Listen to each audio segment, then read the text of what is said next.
Welcome to the EchoCast, episode 112. This is a podcast about the Division 2, its community, news, speculation, and updates, as well as my occasional rantings. I am Bon Diesel. I do Division stuff, such as this podcast, Twitch streams, and YouTube videos, mostly about Division 2.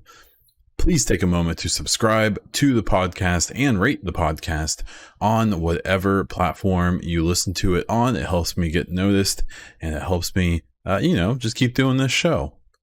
On today's show, we will have a state of the game recap, Division 2 news and speculation, some community topics, a listener question, and some content updates.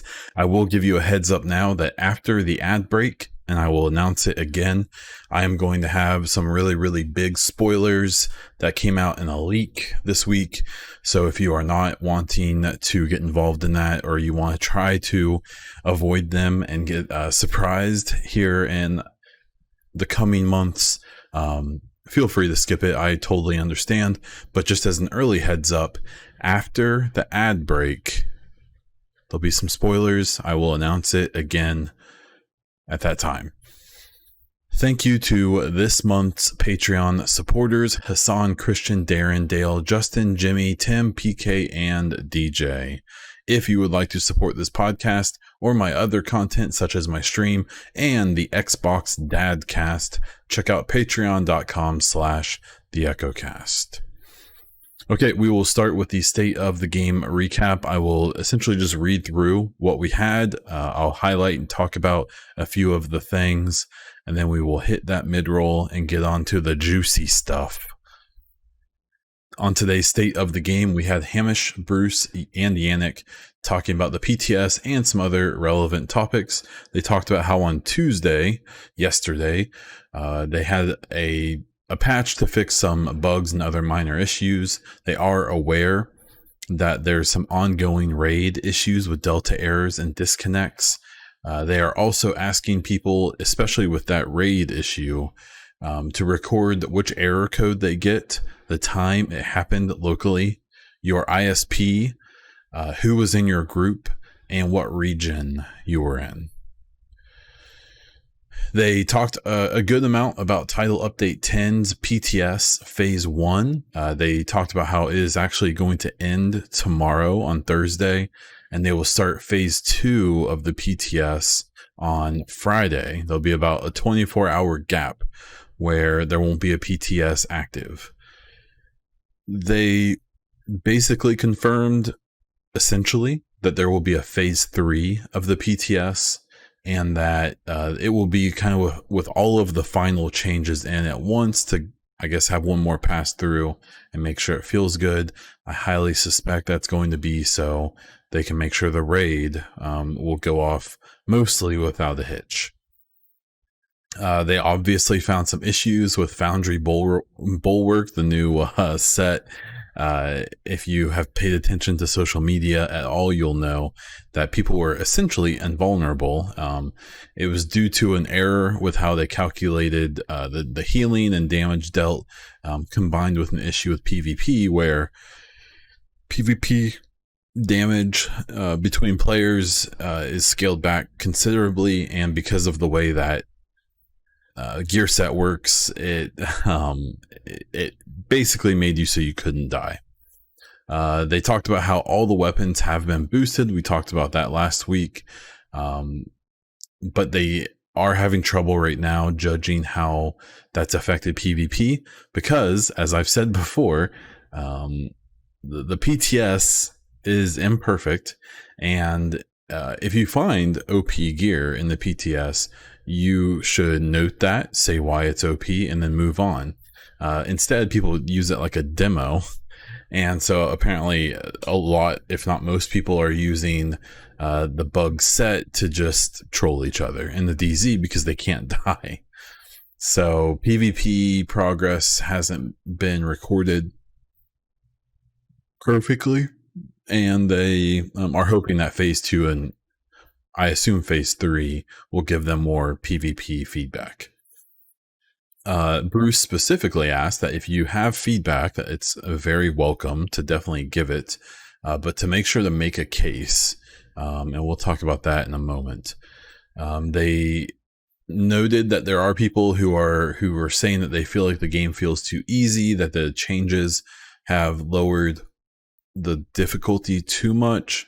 They're trying to remind people that, one, the whole point of this patch is to make the game fun again, but they do want the challenge to remain, and they want people to realize that, you know, the changes aren't final yet. They haven't even implemented all of the changes yet, and to wait for the final product. At the end of the day, though, people just need to remember that they're intending for this to be a fun patch. They noted that there's people asking about more storage space because of all the new gear that's being added. This sounded like a we will look into it, and it also sounded like a it's probably not going to happen. But they did say they'll follow up later with what their final decision is. They did note that season 1 is coming to an end as of yesterday, Tuesday. The Guardian Global event is active. They did remind people that when season 2 opens up, season 1 had a free premium pass. So you got the premium unlock levels and the regular ones. And season 2, everyone will get the regular reward track, but you'll need to pay in-game premium currency to unlock the premium track. They did cover something I'm going to talk about after the mid-roll, but they acknowledged that in the PTS build, there was an epic ton of stuff left that some data miners found, and revealed months and months worth of content, and specifically story content that at least at some point has been planned to be coming to the game. They said they typically are able they're typically able to hide that stuff in the PTSs, but they just messed up, and now people have a lot of information. They asked people to be mindful, as not everyone is going to look for this information and doesn't want it spoiled for them. So if you're going to be discussing it, especially in a public forum, to try to be reasonable with, spoilers and tagging things as spoilers and so on. They did confirm something that I actually did not expect them to do. But part of those leaks was speculation that there's going to be essentially a skyscraper mode, a PvE replayable mode that actually people talked a lot about in Division 1, or wanted in Division 1. And they didn't go into too much detail about it. They basically just said it's not Underground 2.0, and that it is pretty early in development and probably will not be coming anytime soon. And that was the gist of it. I think somewhere in there they also threw in that the exotics are going to be boosted a bit, specifically the bighorn and some others. So the state of the game was fine. I liked it. I felt like it was a good these PTS state of the games are good because they kind of give us a thought on what they're thinking. The fact that there's going to be a phase 3, that's probably a good idea. In previous PTSs, they've done 1 or 2 phases and felt like they learned a lot, and then they implemented things that maybe weren't perfect. So the phase 3 is good. Asking people to actually make a case when they're giving their opinion on a change that's been made, I think is pretty important. I see a lot of quote unquote feedback from people. That's just them complaining. It never is. It's always, I hate this set, or this set sucks, or that exotic sucks. And it's rarely ever, oh, I don't really like that because of this, and I think it would be better if this, which is how feedback works. Even though that concept seems to be lost on a lot of people. So I'm glad that they stated that pretty clearly. The extra storage space, I mean, it's not going to happen. They gave us extra when the game came out, and they avoided that super fun situation of pay to play storage. It's not going to happen. They're not going to expand the storage anymore. The game already chugs when it comes to the communication between the servers and the client, and that's just more data that they have to pay for. It's not going to happen. I'm not saying it should or shouldn't, but it's probably not going to. And then the final bit of them talking about typically hiding stuff. Yeah, I mean they normally. That's fine, except I feel like in every single PTS that's ever happened, people have found, in data mined information that leaked stuff for the future. So, cool. We'll talk about that after the mid-roll, which is coming up now. Okay, so for the Division 2 topic, so this is mostly going to be about the leaks. So spoiler.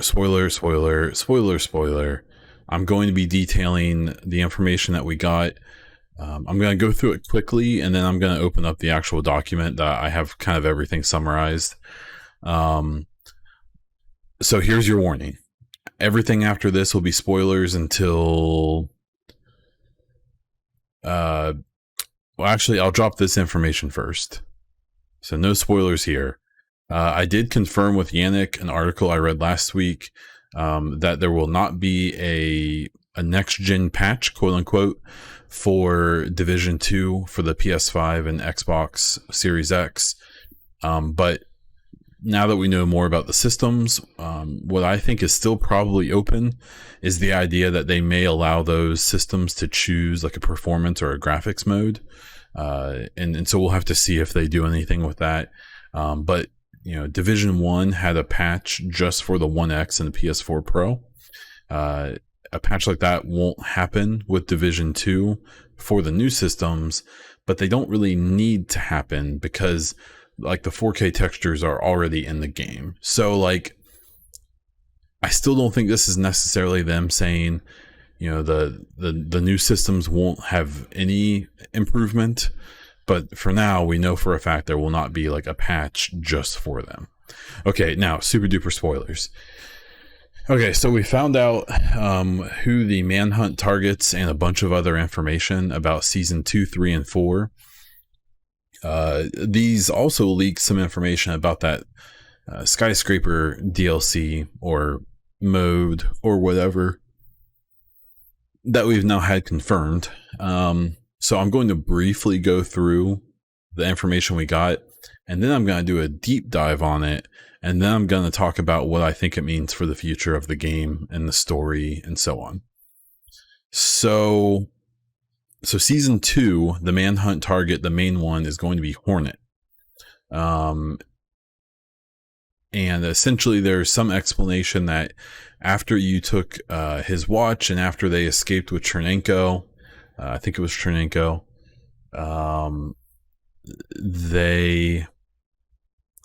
Keener dispatched a medic to check on Hornet, and they found that he was actually still alive, just in critical condition. They brought him back, so he's still alive. The season 3 manhunt target is going to be Barden from Black Tusk as the main target, and there is a twist that involves a hunter that is not working for, but colluding or opportunistically working with Black Tusk.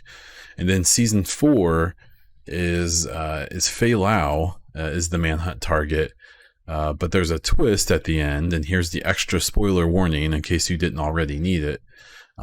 But Fei actually kills President Ellis, she's with Black Tusk and he's working with Black Tusk, but she kills Ellis to frame the Shade agents and say that they killed him, which means that they killed their boss, because the president, even if he's dirty, is still the boss of the Shade.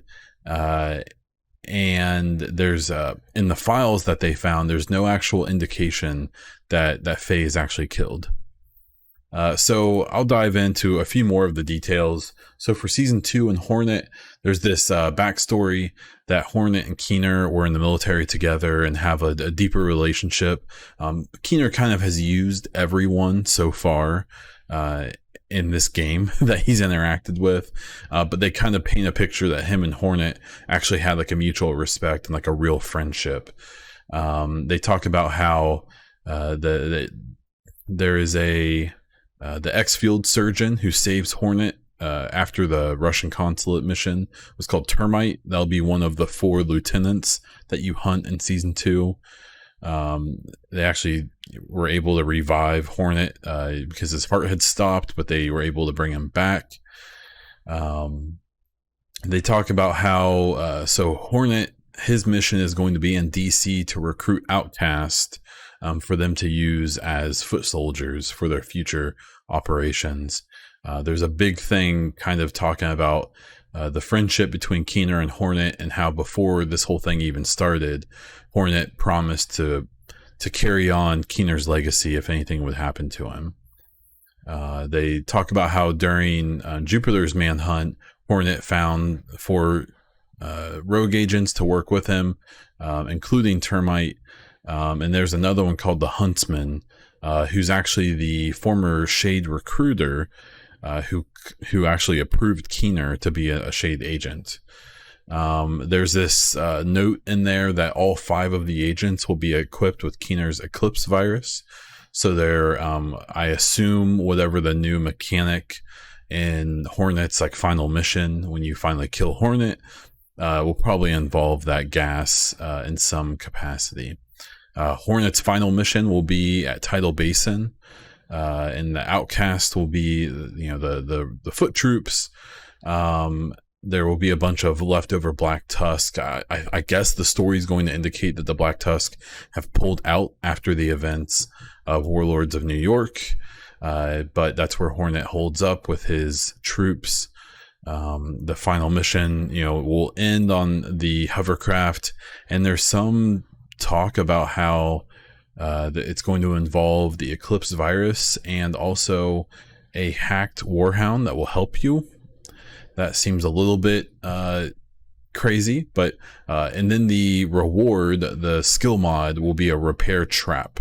So it's going to be that trap skill, but instead of hurting or trapping people, you'll use it, I guess, in your own area, and it will heal you.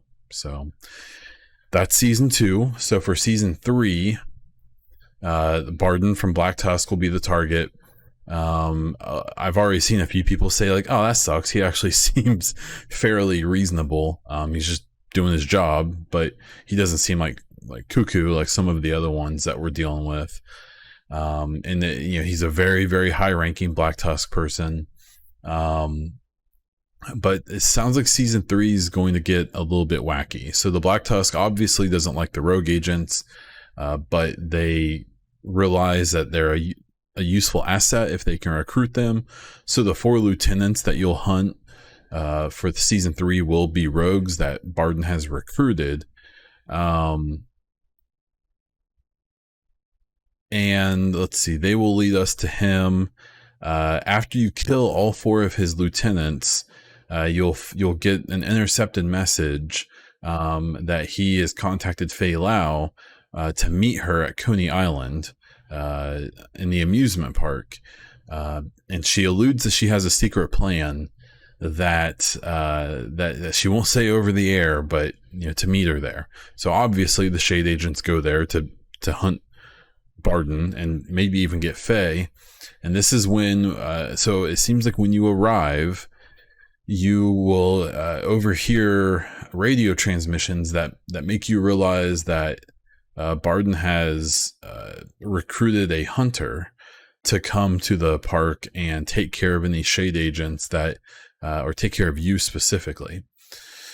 So it points out specifically that the hunter never actually speaks, that the only voice lines for the hunter are like grunts and like acknowledgments, basically, of what Barden is saying. Apparently, there's a bunch of audio cues of Rikers that are still there that were with Keener being massacred by the hunter. And then the whole thing ends with you fighting the hunter as a boss fight. Apparently, and this is like the final mission for Barden. So after you kill the hunter, you'll fight a few Black Tusk special unit operatives, and then you'll fight Barden. The reward for this one will be a explosive trap. So this is going to be one that doesn't just stop people, it's a shrapnel trap specifically. So I assume it's going to cause damage and probably cause bleed. Apparently this skill mod, you could see it in the PTS, but they patched it out quickly. There was some speculation here about the hunter appearing in a main story situation finally, which is really, really cool. And there's some information that comes during this season talking about a character named Natalia Sokolova, who is Barden's boss, but under the unknown CEO Black Tusk that we've heard the voice of, but don't know who they are. So she's, upper management, but not quite the big boss. And Barden and her seem to have a very close relationship. There is some conversation found in these voice files where after you kill the hunter, Natalia asks Barden how the hunter is doing. And Barden says that the hunter has been killed, that you've killed them, and that so there's at least knowledge by his higher ups about this hunter and what they were using it for. And then they go into some more speculation in season 4. So season 4 is the Fei Lao, like I said before, where you'll be hunting Fei. This one gets interesting. So some of her lieutenants that you fight, one of them will be Alicia Coswald, where if you listen to the voice memos in Warlords of New York, she is the agent who she was a rogue agent that basically through those voice logs, we find that she kind of like turned Fei against Shade and eventually to Black Tusk. Then we find one of the other lieutenants for Fei Lao is going to be Felix Sokolov. And that is the little brother of Natalia, who is one of the upper Black Tusk people. So I'm assuming that this is going to be a mix of like Felix is, I assume, a Black Tusk special unit person. Alicia Coswald may still be a rogue agent, or they may have recruited her to Black Tusk.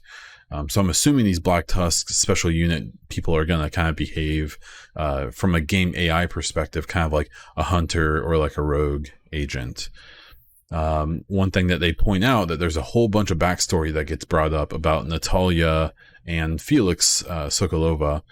And there's various things here. So their family moved from Russia to the United States, where they started a company, the Sokolov, military company that makes, military equipment. Felix enlisted in the army, in the U.S. military. Natalia stayed in Russia during this time, and after their father died, she came to the United States to inherit the company. They find that Natalia is one of the people who established Black Tusk. They say presumably with other investors, and they point out the fact that she's not the CEO, that someone else appears to be running the company, and it's not Felix or her, so it must be someone else, and they don't really go more into that. And then the final bits of this leak talks a bit about how Faye has this meeting with President Ellis at Camp White Oak, of course, because he would go there again. I'm sure they'll have some kind of there's information there that they need. But before this mission, I guess Kelso specifically says, so this is Faye's final manhunt mission will be at White Oak. And Kelso specifically says hey, you can't kill Ellis, even though we know he's turned, he's still the POTUS, and he's still your boss. So, you can't take him out. But Faye is up for grabs. Take her out. So I assume through audio logs or intercepted radio, we find that Ellis and Faye did meet in the first big house, not the final one with the helipad, but in that first big cabin house with the giant windows, and she kills him. she murders him. Despite the fact that there were some Black Tusk officers that were acting as presidential guards. They're probably in on it, I assume, but we'll have to find out more about that later. So Fei Lao kills Ellis and puts out a call and tells everyone there that it was Shade agents who assassinated him, and she takes off. So the final confrontation happens at the final area where the helipad is, and there seems to be some audio indicating that there's a helicopter trying to take off and we're trying to stop it by messing up something, and they have to repair the helicopter before she can leave. But long story short, this was of the two other targets. There were audio cues of the manhunt target is dead. This one doesn't have that. So they think that, so the person who found all this stuff is interpreting that as saying like Faye gets away and you don't actually end up killing her after she's killed Ellis and then blamed the Shade agents for it. So, and then there was a little bit of information leaked about the skyscraper mode, talking about how there's a bunch of audio clues that indicate that you basically have to grind from the bottom of a skyscraper to the top. There's 100 floors, that there's safe floors where it's like checkpoints. And then once you hit a certain floor, there's no checkpoints anymore. And you have to do, it looks like the last 20 floors without a checkpoint. So we'll see how that goes. I'm curious if it's going to be treated almost like a raid. But as a replay, something that's meant to be a little bit more replayable, maybe not meant to be quite as serious as a raid, but we just don't know.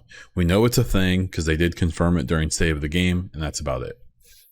So those are most of the details. You can look for yourself if you want to read every little bit of everything, or the person who found it even details how you can, I suspect that after tomorrow, all of that stuff is going to be removed. So if you're going to do it, you need to do it with the current PTS if they haven't already patched it out.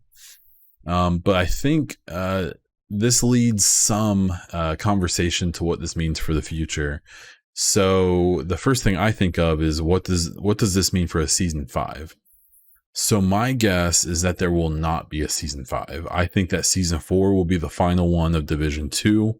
I think that they'll introduce the skyscraper mode as some more content. I think they'll introduce, maybe some other stuff to do, or even put the seasons on a cycle after that. So then they'll bring back season 1 and you can, do all the things if you missed anything back when they first did it. But I don't think there is a season 5. What I do think there is after that is a Division 3. So I think season 4, the ending leads to what Division 3 will be about. And I think what will happen is Faye has framed all of the Shade for killing Ellis. So I think what's going to happen is that's going to set all of the Shade agents in the country as rogues, or at least in DC, or in the area or something.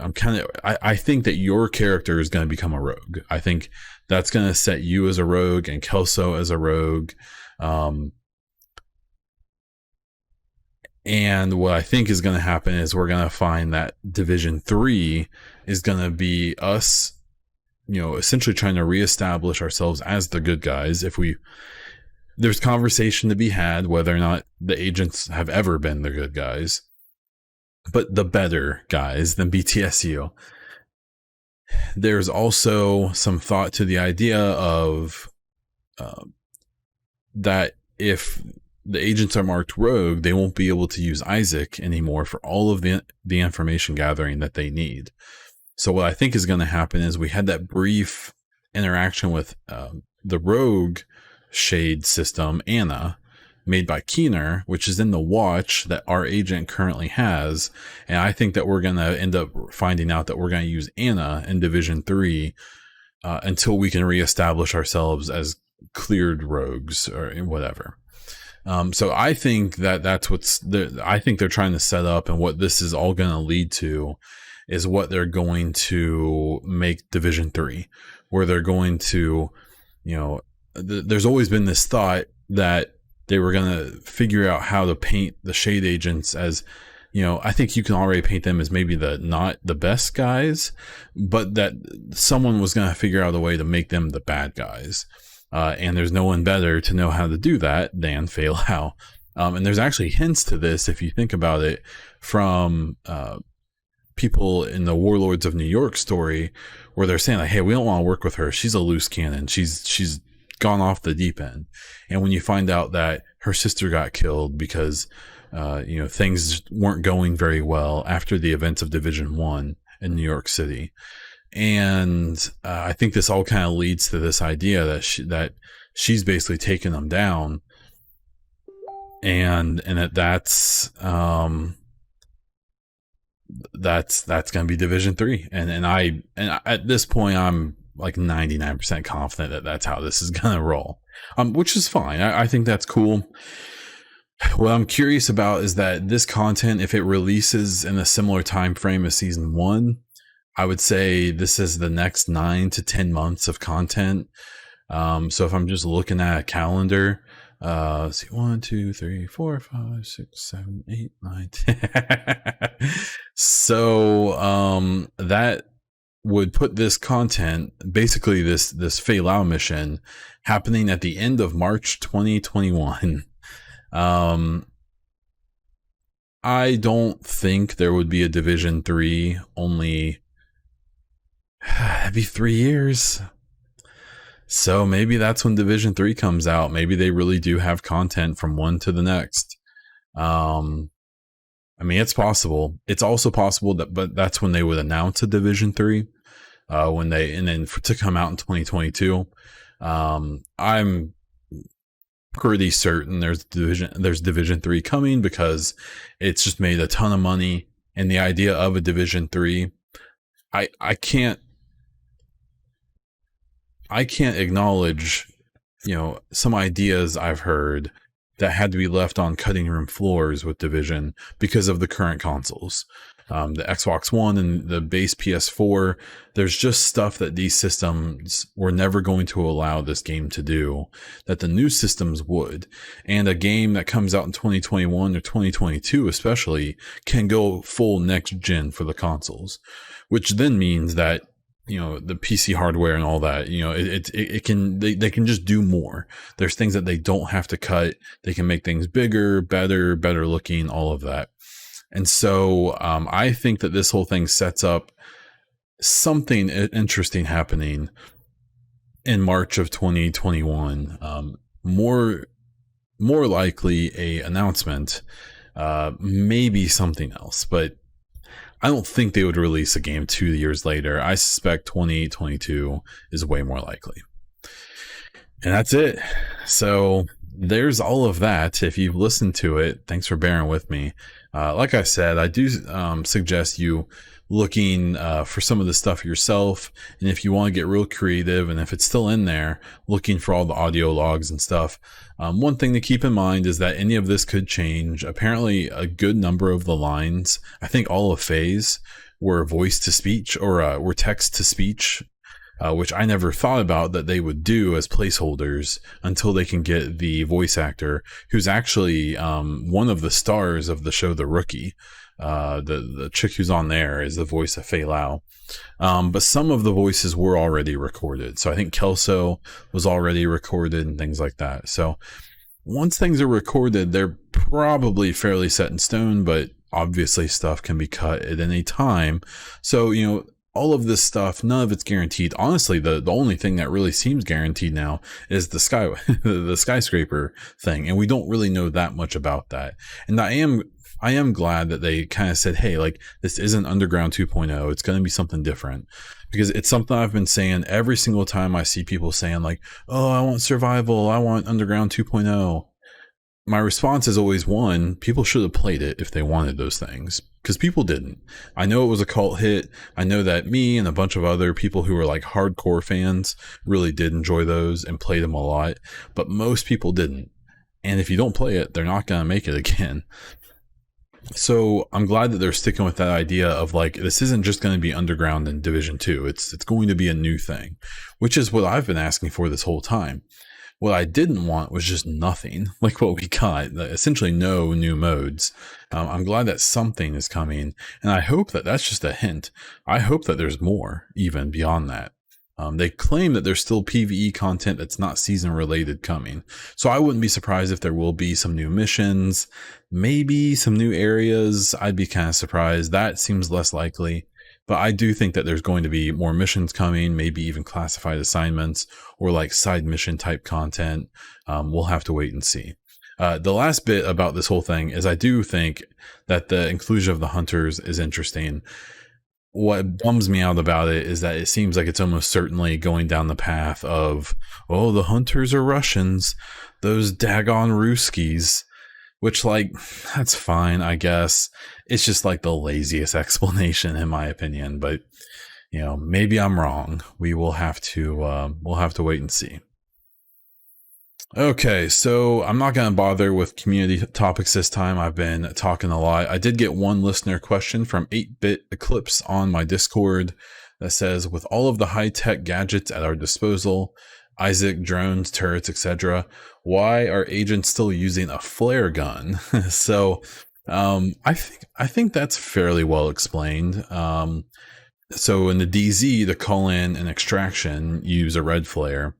And that makes sense because we know that Isaac doesn't work in there. Now, I will say in Division 1, it made a lot of sense why Isaac didn't work there. Division 2, they tried to make each dark zone have like its own story, which I appreciate from a narrative standpoint. But I do wish they would have just been like, oh, that's just where we quarantined everything, so we blocked it off. Like trying to make them each have like, oh, it flooded and now there's chemicals everywhere, or and all these people walled themselves off and then it got bad there, like whatever, I guess. But the flare gun for the extraction makes sense because Isaac doesn't work in that zone, and then the flare in the open world for the control points, I assume because the civilians don't have Isaac, that they don't have shade systems, so that's the best way. So the civilian factions know, oh, there's a yellow flare. That means there's a shade agent who's gained our trust. We need to go help them. And so that's my best explanation for it. I get what you're saying. It would make more sense if a drone popped out and went and found someone, I guess. But there's a lot of stretches to be made in the story of this game. And that one isn't the one that I think is quite the worst. But I do think it's a good question. The final bit here for some content updates. I do appreciate those who came out on Sunday for my first stream in 2.5, maybe 3 months. I had great numbers. I was playing State of Decay 2. I wasn't even playing Division. I appreciated the 20, 30, 40 people who came out and checked it out.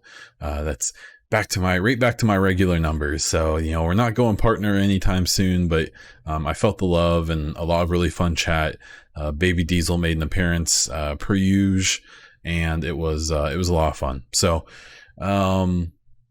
thank you all. I am not streaming this podcast because of all the spoilers, but I do plan on streaming the following podcast. I even would like to stream the Xbox Dadcast as well, and then maybe stick around for a half hour to an hour to play games afterwards. But we'll have to see. I will say with the stream, I will play Division 2 a bit, especially as Season 2 starts and Title Update 10 comes out.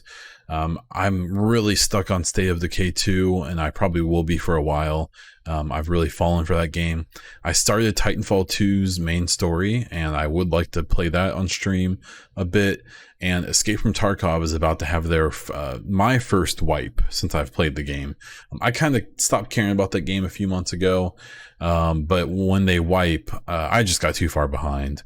So when this wipe comes, I do plan on playing it quite a bit, and I'll do some of that on stream. So I thought my Tarkov streams were actually a lot of fun, and the way that game works, where you go in and you fight for 15-20 minutes, and then you have 5 or 10 minutes of downtime. I enjoyed that actually a lot. streaming wise, because it gave me time to just focus and play, and then a decent amount of time to chit chat and stuff while I was selling gear or setting up new weapons or new loadouts and stuff. So be on the lookout for that.